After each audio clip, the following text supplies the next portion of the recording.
So hello, good morning, and welcome to week 4. And I wanted to post a video of myself talking to you because week 5 starts probability. So I know that you guys have been feeling, or possibly have been feeling, some of you, like it's getting a little bit more difficult. And when we get into probability, we switch gears a little bit.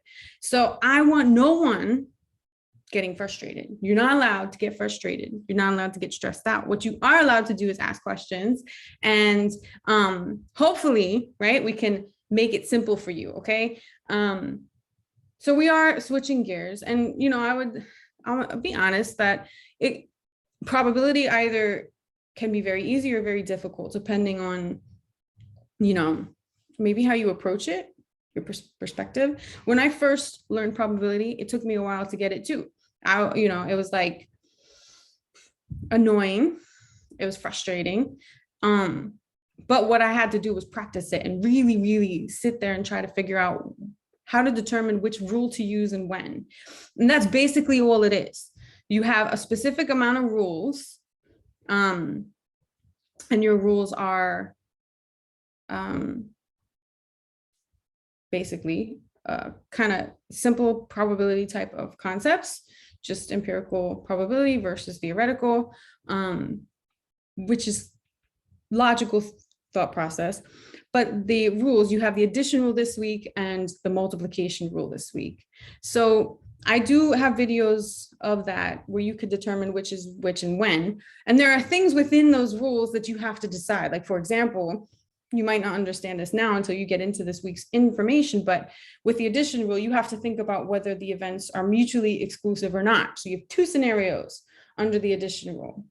With multiplication rule, you have to consider whether your events are, dependent or independent, with replacement or without replacement. So you have two scenarios that you have to think about maybe within the multiplication rule. And then, we get into conditional probability and the probability of at least one, which just means one or more. So the idea is to break it down to that simple idea, to that simple concept, focus on one rule at a time, understand that, then focus on the next one, understand that, and then you can mix it up where you're looking at problems and you have to decide which rule is what. And I do that in my videos too. And then I could do that in Q&As. I'll just randomly shoot some questions out if you guys want, and you can answer them when you come. So I want you to really understand that, of course, things are going to switch gears and maybe potentially get a little bit more difficult. But I also want you to think about the fact that it is doable. You can do it. Do not get stressed, and do not get frustrated. Do not get overwhelmed. Just ask when you're stuck. Key. And take a break here and there. You have to take breaks. So if you're sitting on something for a long time, you need a 5 or 10 minute break, walk away and come back. Sometimes that helps, just to walk away for a second. And it's never as bad as it seems. I want you to remember that.